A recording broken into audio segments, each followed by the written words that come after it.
Добар ден, господин Янушев. Ви благодарам што прифативте гостување во вестите на Алфа телевизија.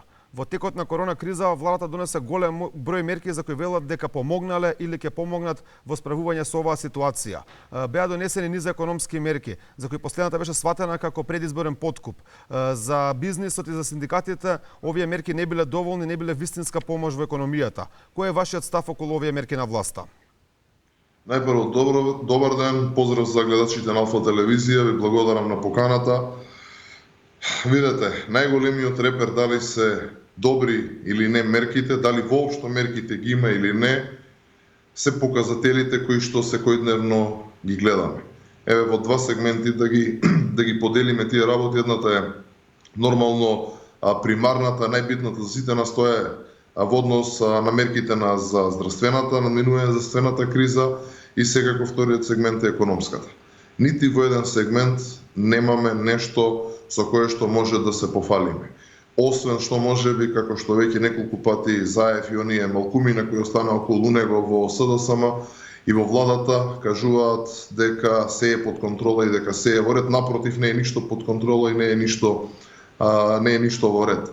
Зошто го велам ова? Бројките растат со брзина на светлината. Ситуацијата е буквално испуштена од контрола. Типичен пример за тоа дека превземените мерки се или закаснети или тотално погрешени е вчерашната изјава на министерот за здравство Филипче, кога одговараше на прашањето во однос на туристите кои што отидени во Охрид, дека не е проблем да шетат. Тогаш која е поентата? Сите кои останавме во домовите во овој најдолг карантин до сега, полициски час од повеќе од 80 на часа, да седиме дома ако не е проблем да се шета, доколку носиме маски. Од друга страна, само во месец април имаме 30.000 семејства, 30.000 луѓе поточно кои што не зеле плата. Доколку економските мерки беа онакви какви што тврдат дека се, односно дека ги помагаат фирмите, овие бројки немаше да бидат толку поразителни. Од друга страна, ќе имавме барем еден представник, човек, бизнисмен од стопанството кој што ќе излезеше и јавно ќе проговореше барем нешто позитивно за превземените мерки. Немаме буквално нити еден кој што ги поздрави, кој е задоволен од тоа што се презема. Тоа само ја докажува некадарноста, непрофесионалноста и можеби најдобар збор со кој што може да се опише оваа влада на Заев и СДСМ е неспособноста, впрочем, бидејќи ништо не се случува ден во ден, тонеме само во порази, тонеме во една ситуација која што за жал на сите во Република Македонија гледаме дека не оди на добро.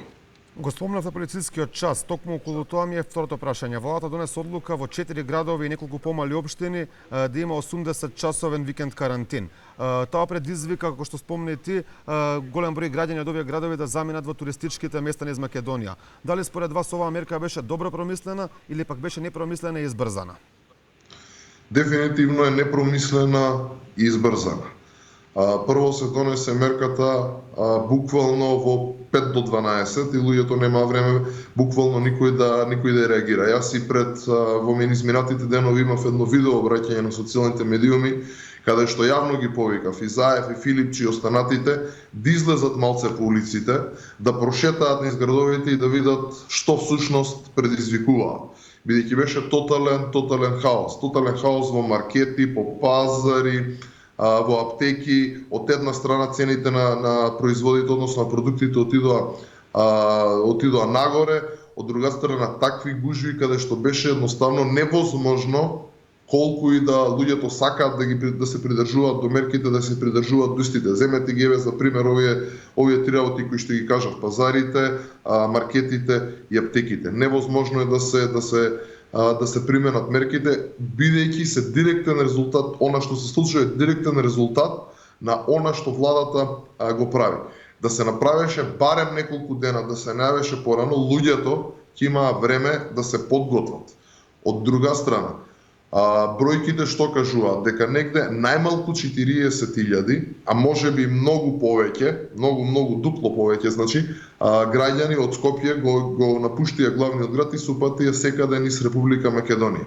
Доколку го видиме процентот кој е на заболени од тестирани, доколку се аплицира на бројкава која што е излезена од Скопје, излегува дека огромна бројка на луѓе, потенцијални носители на коронавирусот е секаде низ држава и тоа всушност е огромен ризик за да се отворат жаришта и во останатите градови во Република Македонија, каде што досега барем беше мирно и немаше толку голем број на заболени.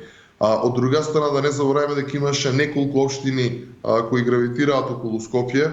Мислам дека се Цучер, Сандево и Сопиште, кои што беа едноставно испуштени од одлуката за полицискиот част.